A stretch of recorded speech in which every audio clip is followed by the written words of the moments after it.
Saurabh last class join नहीं किया था ना आपने?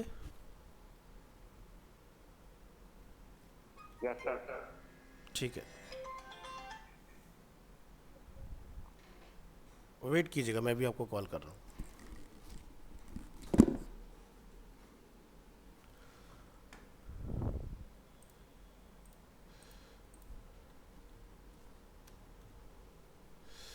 चलिए, तो लास्ट क्लास में हम लोग बेसिकली डिस्कस कर रहे थे अपना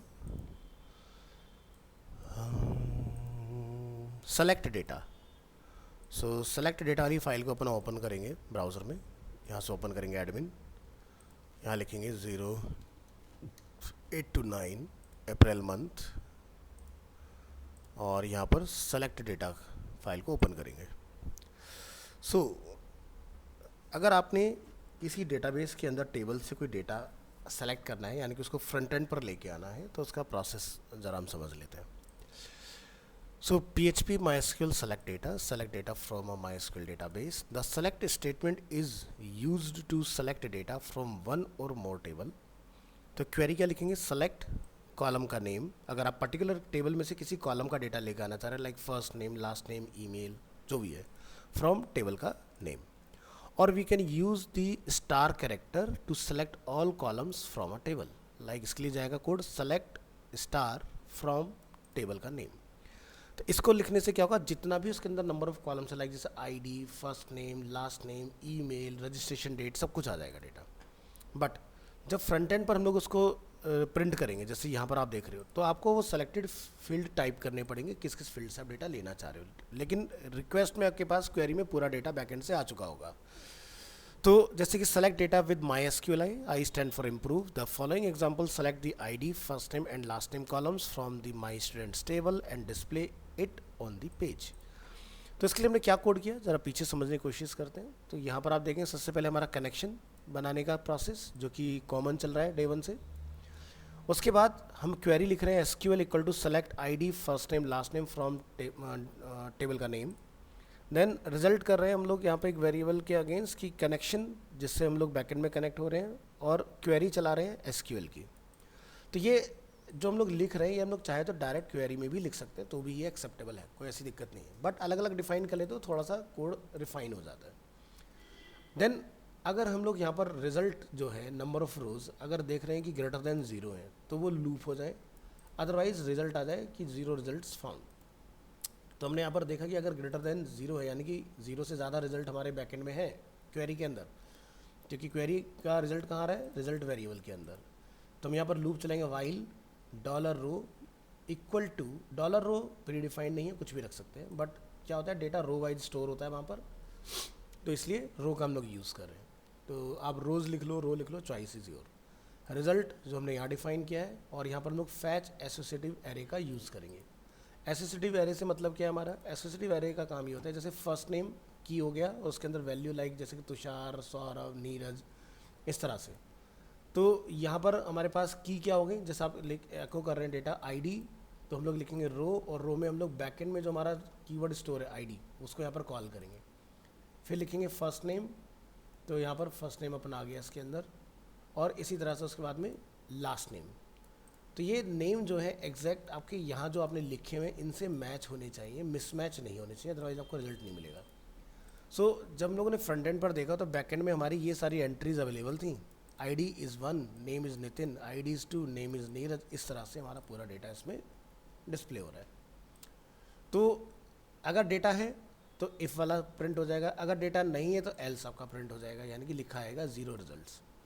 देन उसके बाद में आपने कनेक्शन को क्लोज कर देना। कनेक्शन क्लोज नहीं करेंगे तब भी चल जाता है, लेकिन कनेक्शन को क्लोज क्यों करें, ताकि मेरे बैकएंड से प्रोसेसिंग चलती ना रहे, वेबसाइट मेरी हैवी ना हो।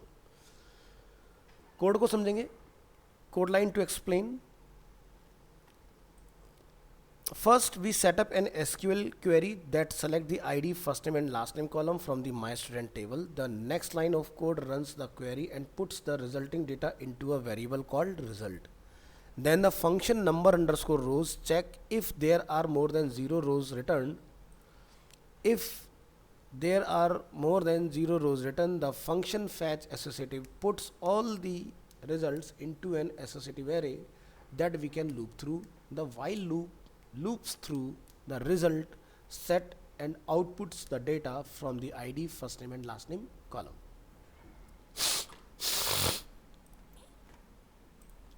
नेक्स्ट हमारा इसमें टॉपिक है वेयर. वेयर का काम क्या है इसको समझिए. बैक करेंगे ऐसे फाइल एंड सेलेक्ट करेंगे where.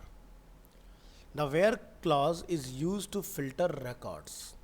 The where clause is use to extract only those records that fulfil a specified condition. Extract only, spelling mistake हुई है.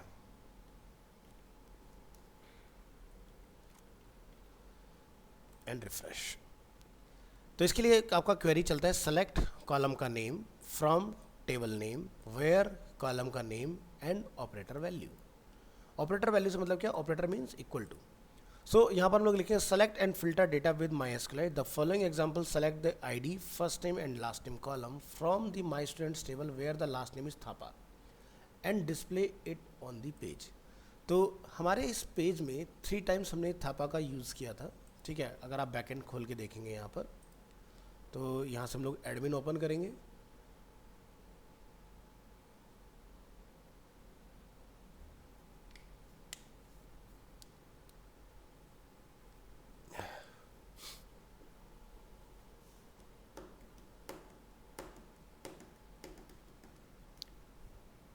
और माई डीबी में जब हम लोग अपना ओपन करेंगे माई स्टूडेंट टेबल,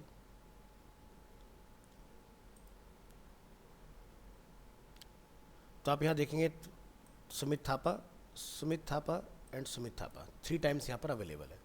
तो ज़रा इसकी देखते हैं कि फाइल में हमने क्या कोड रन किया है.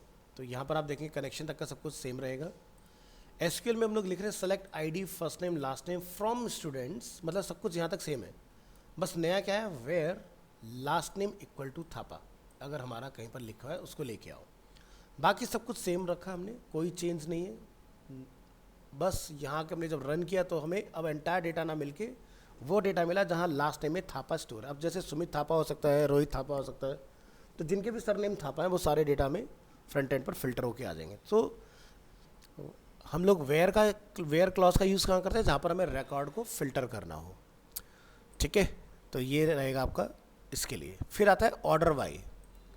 ऑर्डर बाई फाइल को ओपन करेंगे. डेटा को अगर आप ऑर्डर में लगाना चाह रहे हैं उस केस में the order by clause is use to sort the result set in ascending और descending order. By default ascending होता है. The order by clause sorts the records in ascending order by default. To sort records in descending order use the descending keyword. So select column name from table name where column name is ascending या descending, जैसा भी आप करना चाहें वो चीज़. So select and order data with my SQL. तो अभी क्या करा हम लोगों ने इस फाइल के अंदर, लास्ट नेम को हम लोगों ने ऑर्डर में लगाया है. ठीक है, तो अगर आप कुछ नहीं लिख रहे तो बाय डिफॉल्ट मैंने जैसे कि बोला असेंडिंग होता है. तो आप देखेंगे B, ठीक है, फिर K, then M, then P, then R, then S, then T. तो अगर आप अल्फ़ाबेटिकली देखें तो लास्ट नेम जो है वो ऑर्डर में हमारा लग चुका है इस तरह से. तो इसके लिए हमने क्या लिखा? अगर आप यहाँ पर आएंगे ऑर्डर बाई फाइल के अंदर, यहाँ पर हमने जस्ट इतना एंटर किया है. यहाँ तक की क्वेरी सेम है, बस हमने लिखा है order by last name only. इतना करने से हमारा ये सारा का सारा डेटा जो है वो ऑर्डर में आ गया. ठीक है, बाकी सब कुछ सेम है नीचे, there is no change. Next हम लोग बात करेंगे डिलीट डेटा की. ठीक है, तो डिलीट डेटा में क्या होगा कि आपका पर्टिकुलर रिकॉर्ड जो होगा बैकएंड से रिमूव होगा. तो चलिए यहाँ पर लिखा रहा है रिकॉर्ड्स डिलीटेड सक्सेसफुली. तो the delete statement is use to delete records from a table, यानी कि हम बात करें यहाँ से किसी रिकॉर्ड को डिलीट करने की. तो मैं सौरभ रावत का जो एंट्री है उसको रिमूव कर रहा हूँ यहाँ पर. तो ज़रा देखेंगे delete from table name where column name equal to some value. अब इसमें ध्यान रखने वाली बात क्या है? Notice the where clause in the delete syntax. The where clause specifies which record और records that should be deleted. If you omit the where clause the all records will be deleted. कहने का मतलब ये कि अगर हम यहाँ पर लिख रहे हैं delete from table name but हमने ये नहीं लिखा, ठीक है, वेयर, तो एंटायर रिकॉर्ड्स आपके बैकएंड से रिमूव हो जाएंगे. सो मेक श्योर कि वेयर का आप यूज़ ज़रूर कर रहे हो. The following example delete the record with ID equal to 3 in my students table. So example हमने रन किया तो रिटर्न आ रहा है रिकॉर्ड डिलीटेड सक्सेसफुली। अब इसके लिए हमने कोड क्या लिखा है, ज़रा नीचे आइए। यहाँ हमने जाके लिखा है SQL क्वेरी लिखी है delete from my students where ID equal to 3। तो इससे क्या होगा, पर्टिकुलर मेरा 3 नंबर का जो रिकॉर्ड होगा वो रिमूव होगा, सौरभ रावत वाला। ज़रा रिफ्रेश करें पेज को और चेक करेंगे तो आप देख सकते हैं 1 2 3 इज मिसिंग, 4 से हमारा आगे कंटिन्यू हो गया। ठीक है, तो ये हुआ आपका डिलीट का प्रोसेस। नेक्स्ट हम यहाँ पर देखेंगे अपडेट डेटा। अपडेट के केस में भी आपने इस चीज़ का ध्यान रखना होगा। The update statement is use to update existing record in a table. Query बनेगा अपडेट टेबल का नेम, सेट फील्ड का name, where field value equal to some value. So notice the update clause, ठीक है, sorry, notice the where clause in the update syntax. The where clause specifies which record or records that should be updated. If you omit the where clause, all records will be updated. तो आपको ध्यान रखना है इसमें भी where clause का use करना है अपडेट के केस में भी। तो यहाँ आप देखेंगे रिकॉर्ड्स अपडेट सक्सेसफुली, तो क्या चेंज हुआ है ज़रा वो देखते हैं। यहाँ ये हमने यहाँ पर जाके मेंशन किया अपना query update my student set last name Kumar where ID equal to 2। तो अभी जो हमारे पास नंबर 2 है वो है नीरज सिंह, लेकिन जैसे हम लोग फाइल को रिफ्रेश करेंगे तो ये बन जाएगा नीरज कुमार। ये देखिए, तो ये हुआ अपडेट का काम। तो क्या लिखा हमने, update table name set last name equal to Kumar where ID is 2। तो हमने कुमार रिप्लेस किया जहाँ पर ID 2 थी, बाकी सब कुछ सेम रहेगा, आगे कुछ नहीं करना। नेक्स्ट बात करेंगे लिमिट डेटा की। लिमिट डेटा किस तरह से काम करता है ज़रा इसको समझें। चलिए बैक करेंगे और इसको देखते हैं। Limit, MySQL provide a limit clause that is used to specify the number of records to return. The limit clause makes it easy to code multi-page results or pagination with SQL and is very useful on large table. Returning a large number of records can impact on performance. For example, Flipkart में हम लोग एक category में आते हैं T shirts, और वहाँ पर हमेशा 15-20 हज़ार टी शर्ट्स अवेलेबल रहती हैं। अब सोचिए 15-20 हज़ार टी शर्ट्स अगर वन गो में यूज़र के सामने आ जाए तो डेफिनेटली है कि कितना भी तगड़ा कंप्यूटर क्यों ना हो उसकी परफॉर्मेंस पर इम्पैक्ट आएगा ही आएगा।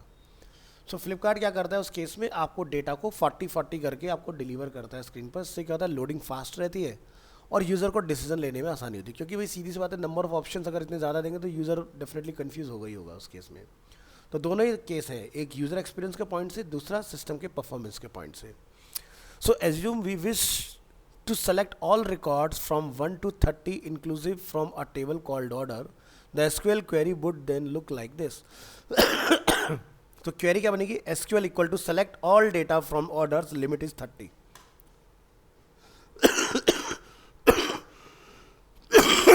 सॉरी, तो लिमिट 30 का मतलब ये हुआ कि बैकएंड मान लो अगर 3000 ऑर्डर्स हैं तो आपके फ्रंट एंड पर 3000 में से 30 ऑर्डर्स ही डिस्प्ले होंगे। अब इसका दूसरा सिनेरियो देखते हैं। When the SQL query above is run, it will returns the first 30 records. What if when we want the select record 16 to 25 inclusive, यानी कि हम पहले वाले रिकॉर्ड्स हटाना चाह रहे हैं लेकिन बाद के रिकॉर्ड्स को सेलेक्ट करना चाह रहे हैं। तो देखो क्या होगा, MySQL also provide a way to handle, spelling mistake हुई है,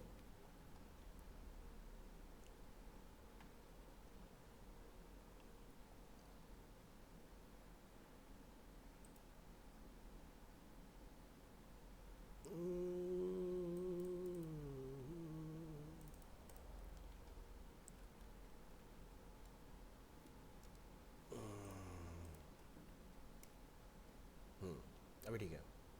MySQL also provide to handle, और एक यहाँ मिस्टेक है, what if we want to select record 16 to 25। चलिए ये करेक्ट कर दिया हमने। हाँ जी, तो MySQL also provides a way to handle this by using offset query. The SQL query below says return only 10 records, start on record 16, offset 15. So इसके लिए query बनेगी SQL equal to select all records from order limit 10 offset 15. तो 10 आएंगे, 15 के बाद में आएंगे. और इसको हम लोग इस तरह से भी लिख सकते हैं. You could also use a shorter syntax to achieve the same result. हमने लिखा है SQL select all from orders limit 15, 10. So notice that the number reverse when you use a comma. तो नंबर आपके रिवर्स हो जाएंगे. तो चलिए यहाँ पर हम लोग देखते हैं. हमने एक पहली क्वेरी चलाई है सिंपल वाली, लिमिट वाली. तो यहाँ पर हम लोग कोड में आते हैं और इसको ज़रा देखेंगे. यहाँ पर हमने क्या लिखा. हमने यहाँ पर मेंशन किया है select ID first name last name from my students limit is 5. तो क्या हुआ, फर्स्ट 5 रिकॉर्ड्स जो है हमें रिटर्न हो रहे हैं. अब आप यहाँ देखो 5 तो नहीं आ रहा है, यहाँ तो 6 तक आ रहा है. तो हमने क्या किया था, एक रिकॉर्ड डिलीट किया था. 1 2 3 नंबर का डिलीट है, तो इसलिए 4 5 6 तक का आपको डेटा दिख रहा है. बट काउंट करें 1 2 3 4 5, तो 5 रिकॉर्ड्स हमें यहाँ पर डिस्प्ले हो रहे हैं. इसी में हमने दूसरा बनाया था ऑफसेट वाला एग्जाम्पल, उसको भी ज़रा देखेंगे. हमने इसको कमेंट किया और इसको रन किया. क्या लिखा हमने, यहाँ तक सबको सेम. हमने लिखा लिमिट 5, ठीक है, और 2. तो मतलब ये हुआ कि 5 के बाद हमें 2 रिकॉर्ड्स देखने के लिए, यानी कि 6 7 8 आना चाहिए हमारा आउटकम. ज़रा रिफ्रेश करेंगे तो देख सकते हैं आप 7 और 8 नंबर का रिकॉर्ड कनिका एंड वंशिका में डिस्प्ले हो रहा है. तो ये आप देख सकते हो इस तरह से. तो इसके लिए हमने क्या यहाँ पर ध्यान देना है. अब मान लो कि आपने यहाँ पर लिख दिया लाइक जैसे कि 5 छोड़ के उसके आगे 50 प्रोडक्ट्स आ जाएँ, तो आप देखोगे 14 तक का रिकॉर्ड आपके पास आ गया. 50 तक का डेटा होता तो 50 तक का डेटा आपको देखने के लिए मिलता. तो इस तरह से ये चीज़ें बेसिकली काम करती हैं. तो यहाँ पर मैं जैसे 2 लिखा हुआ है, तो 5 छोड़ के फर्स्ट बाद के 2 रिकॉर्ड्स आपको डिस्प्ले हो जाएंगे इसमें देखने के लिए. तो ये रहेगा आपका इस तरह से लिमिट डेटा का एग्जाम्पल. और हमारा MySQL जो है वो यहाँ पर कंप्लीट हो जाता है. अब हम लोग जो स्टार्ट करेंगे वो रहेगा PHP में AJAX. AJAX stand for asynchronous JavaScript and XML. तो क्या करें, यहाँ पर इसको करेंगे हम लोग क्लोज, और आज की डेट में बनाएंगे नया फोल्डर 24 के अंदर ही, और इसका नेम रखेंगे PHP AJAX. AJAX के बहुत सारे बेनिफिट्स हैं और इसके बारे में नॉलेज होना ज़रूरी है. तो यहाँ पर बनाएंगे एक new file 1 AJAX intro extension .php, और यहाँ लिखेंगे VS5 एंटर, और यहाँ पर आके आप डिफाइन करेंगे, लिखेंगे डॉट कंटेनर रो कॉल, और यहाँ लिखिए H1 PHP AJAX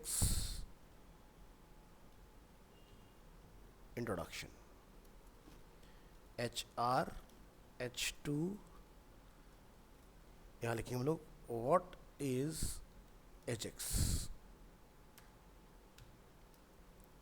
और यहाँ पर हम लोग लिखेंगे AJAX is about updating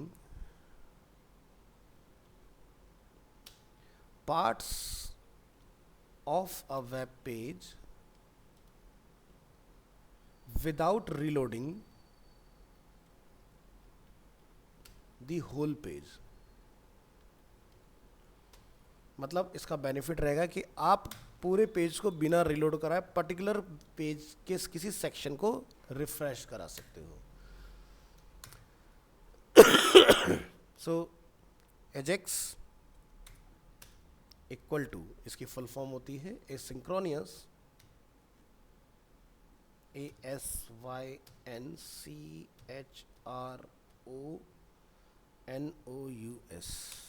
JavaScript and XML. XML की फुल फॉर्म होती है extensible markup language.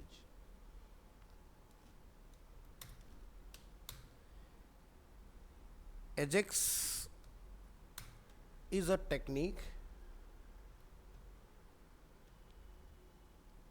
for creating fast and dynamic web pages. Ajax allows web pages to be updated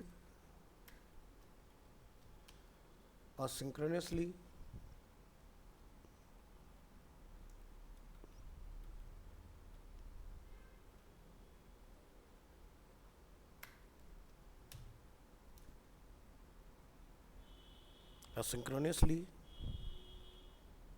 by exchanging a small amount of data with the server behind the scene. This means that is possible to update parts of a web page without reloading the whole page. Classic web pages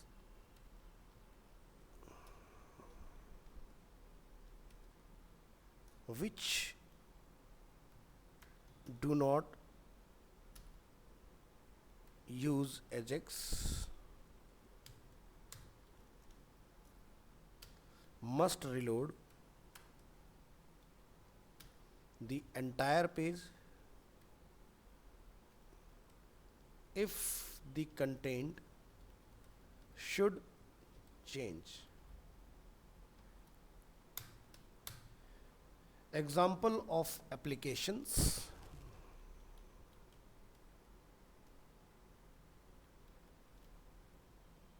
using Ajax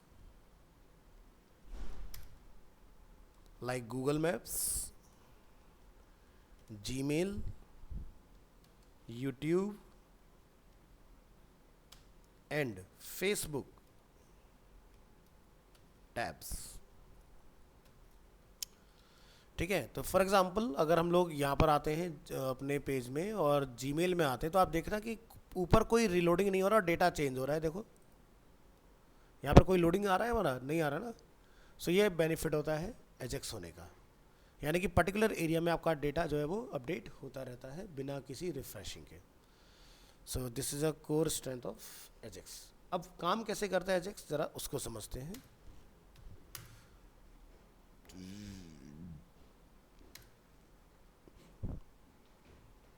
H2, how Ajax works.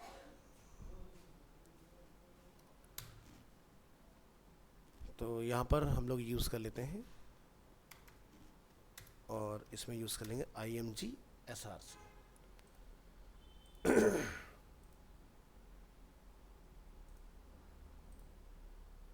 तो desktop पर हम एक image रख लेते हैं अपनी.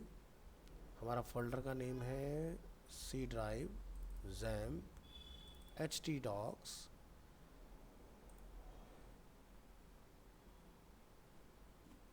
हमारा किस फोल्डर से चल रहा है ज़रा एक बार लोकेशन देख लो. सॉरी, D ड्राइव से चल रहा है अपना.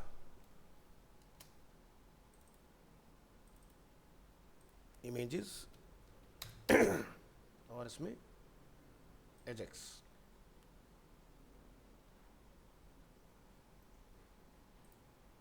तो अपनी फोटोग्राफ इसमें आ जाएगी. इसको यहाँ पर लगा देते हैं. यहाँ ये लिखिए images/ajax.gif. इसका नेम दे दो ajax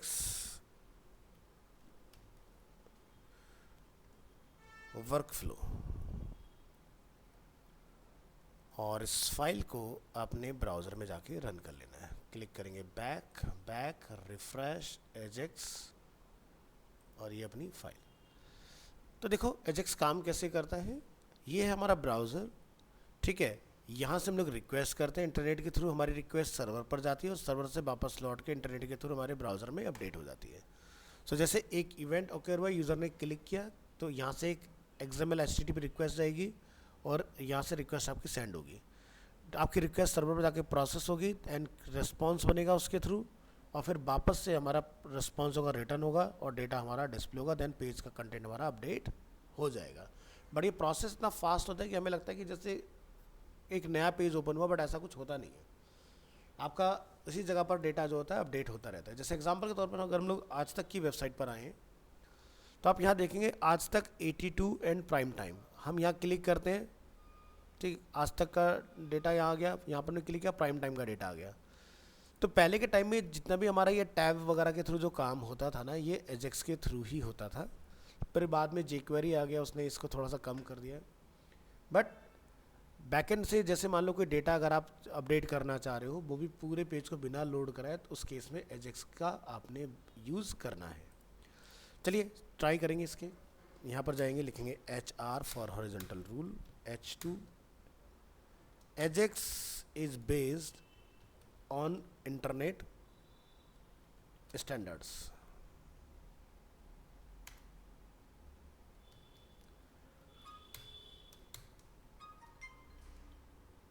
Ajax is based on internet standard and use a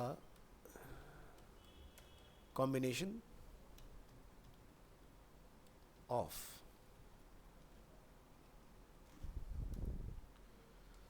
XML HTTP request,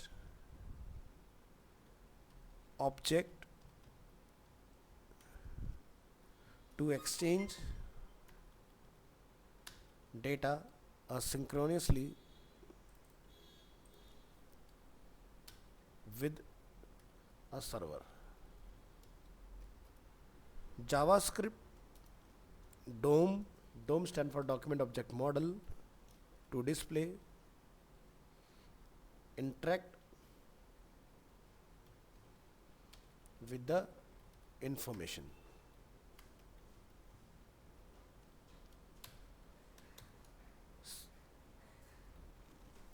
CSS to style the data. XML often used to as the format for transferring data.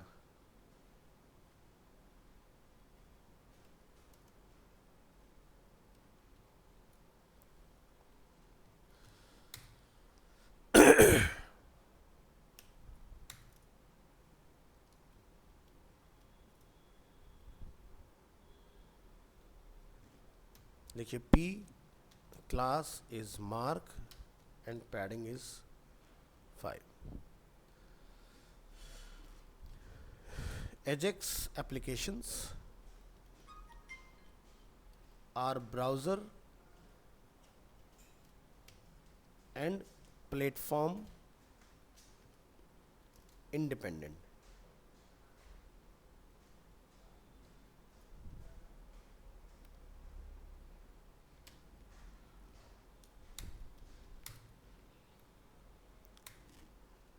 H2 Google हमें basically suggest करता है कि हमें इसका use करना चाहिए। Ajax was made popular in 2005 by Google with Google Suggest.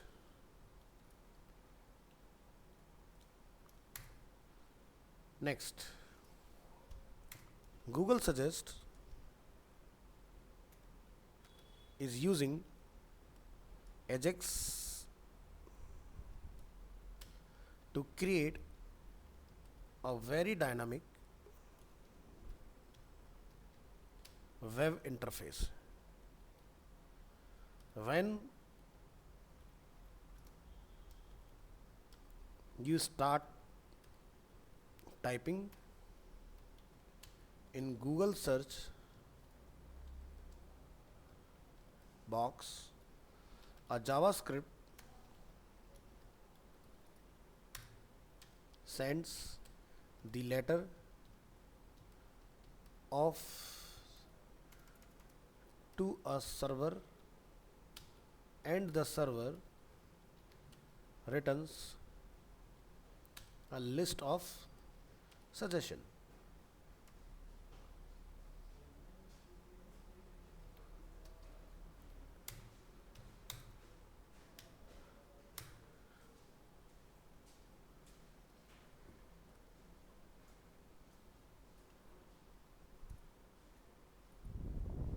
चलिए, ये हमारा इसका इंट्रोडक्शन, ठीक है। तो चलिए किस तरह से बेसिकली ये काम करता है, थोड़ा इसकी वर्किंग को समझते हैं।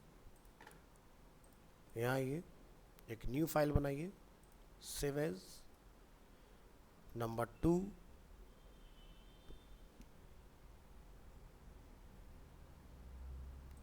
ajax php।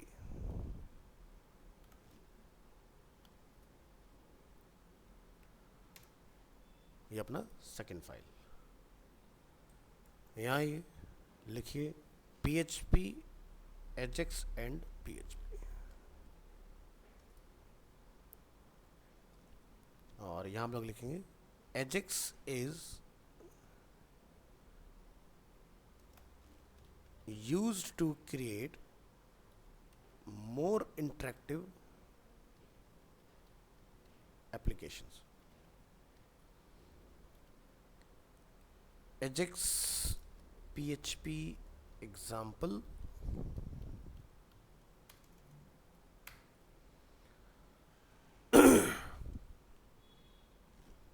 the following example will demonstrate how a web page can communicate with a server while a user type characters in an input field.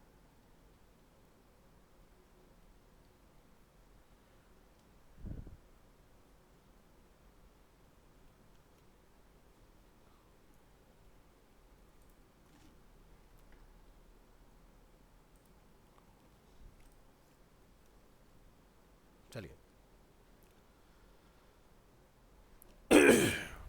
तो यहाँ पर एक एग्जांपल अपन बनाएंगे, h3 एग्जांपल, और यहाँ पर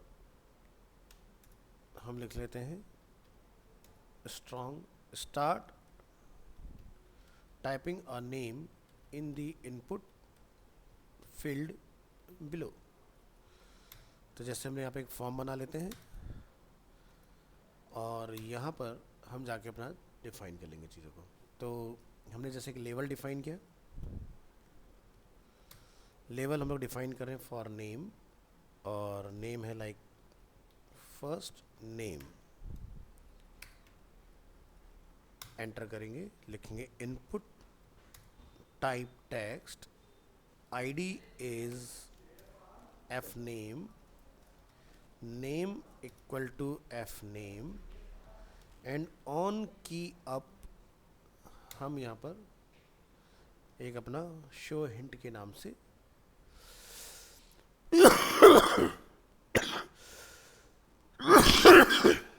दिस डॉट वैल्यू, और यहाँ पर फॉर्म टैग अपना बंद हो जाएगा। नीचे अपन एक पी टैग बनाएंगे सजेशंस, और यहाँ पर यूज़ करेंगे स्पैन, और स्पैन का आईडी रहेगा लाइक टेक्स्ट हिंट, और इस तरह से आपका ये वाला पार्ट कंप्लीट होगा। तो प्रेस करेंगे कंट्रोल एस, और ब्राउज़र में इस फाइल को अपन बैक करके रिफ्रेश करके ओपन कर लेंगे। ठीक है जी। अब ये कोड फंक्शन करे उसके लिए हम लोग क्या करेंगे यहाँ पर, ठीक है। तो आपने इसको फंक्शन कराने के लिए एक छोटा सा काम करना है। यहाँ पर एक स्क्रिप्ट टैग का यूज़ कर लें।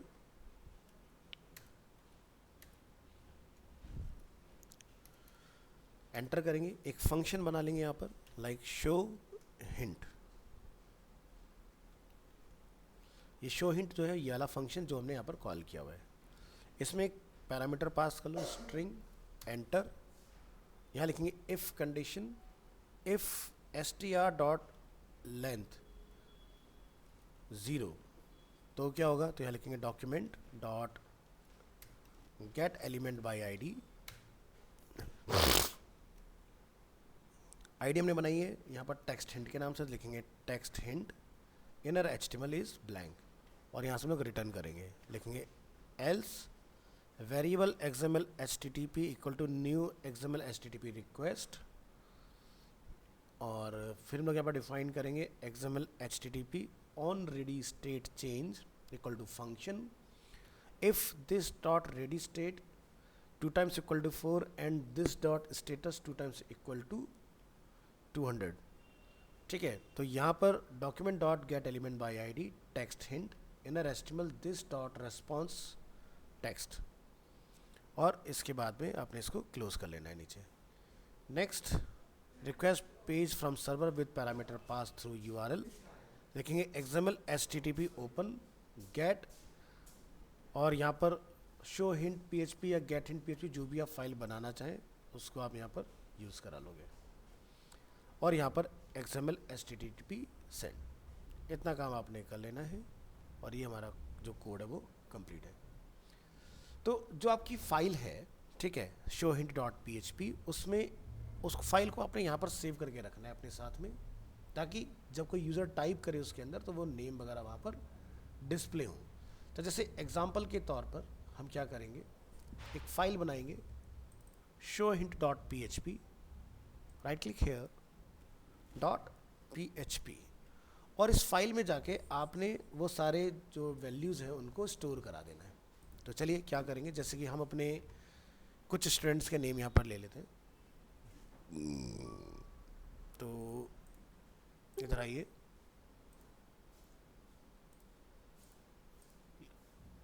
यहाँ से हम लोग चूज़ करेंगे यहाँ तक के सभी नेम्स, कॉपी, और यहाँ पर जाके आपने लिखना है एरे विद नेम्स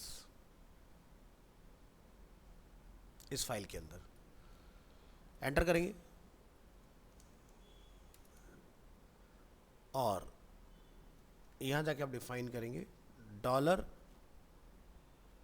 या पहले आप पेस्ट कर लो ऐसे सबको, और सभी को एक साथ सेलेक्ट करना है। यहाँ पर हम लोग सभी को सेलेक्ट करेंगे इस तरह से, लिखेंगे डॉलर A इक्वल टू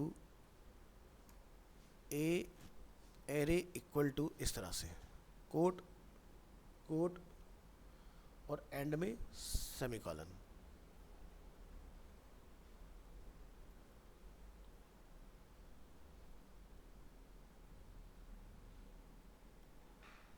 इस तरह से आपने सभी को डिफाइन कर देना है। ठीक है, नेक्स्ट हम क्या करेंगे, यहाँ पर नीचे आएंगे, लिखेंगे get the Q parameter from URL, query parameter, लिखेंगे dollar Q equal to dollar underscore request, और इसमें Q को पास कर देंगे। एंटर करेंगे, लिखेंगे hint equal to blank, look up all hints from array if Q is different from, और यहाँ पर लिखेंगे if Q is not equal to blank, लिखेंगे Q string to lower, यहाँ से query, then length string length, then यहाँ पर हम लोग डिफाइन करेंगे for each dollar A as name, लिखेंगे if string is string is string, तो यहाँ पर string lower name 0, यहाँ पर जाकर डिफाइन करेंगे लिखिए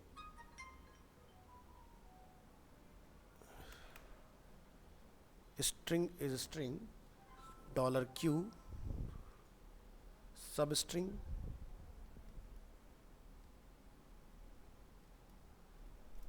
dollar name zero and dollar length,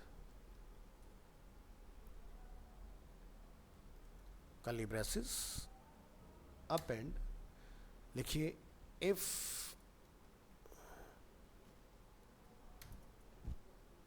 hint equal to, if hint triple equal to blank, curly braces up and. तो यहाँ पर लिखेंगे hint equal to name, else hint के अंदर हम लोग अपेंड करेंगे हिंट का जो भी हमारा नेम है, और उसके बाद आप यहाँ पर इनको क्लोज कर देंगे। तो इस तरह से आपने अपना ये पूरा कोड डिफाइन कर लेना है। और फिर हम लोग क्या लिखेंगे, output no suggestion if no hint was found, or output correct values, echo hint triple equal to blank, no suggestion hint।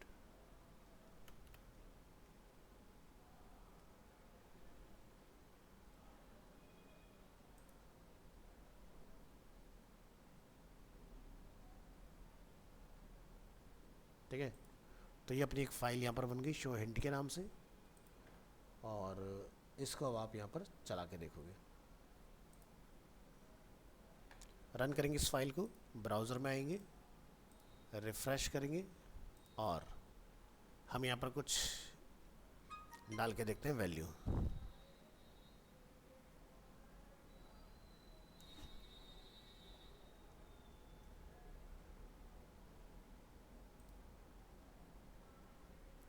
तो हमारे कोड में छोटी सी दिक्कत है, एक डेटा तो आ रहा है बट ये PHP के अंदर नहीं है, इसलिए सही से काम नहीं कर रहा है। तो देखिए क्वेश्चन मार्क PHP,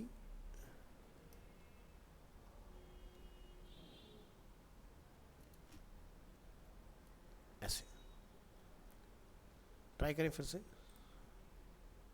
तो जैसे वंशिका मानव, अदरवाइज विनय, वंशिका मानव एंड विकास। ए से देखते हैं कौन कौन है, जैसे कि Akif, Arwaz, Akshay.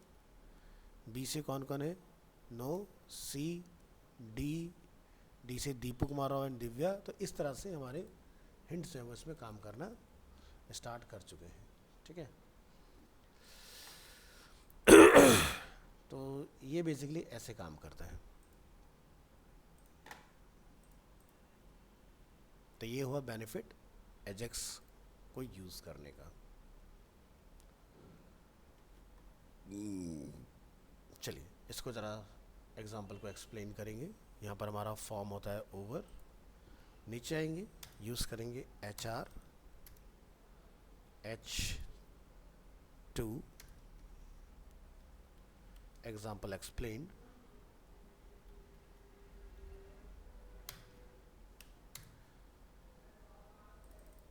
In the example above,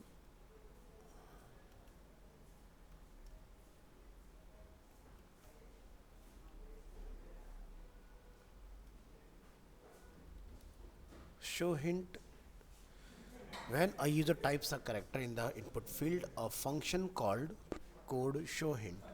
ठीक है, the function is triggered by key up event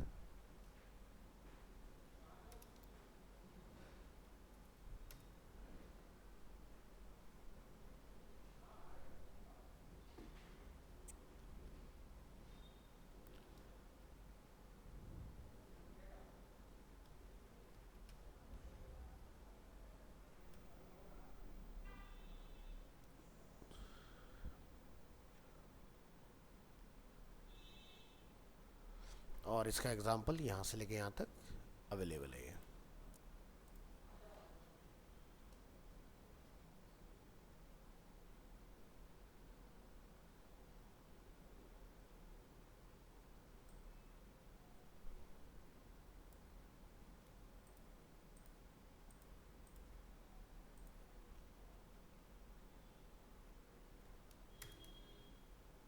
next HR,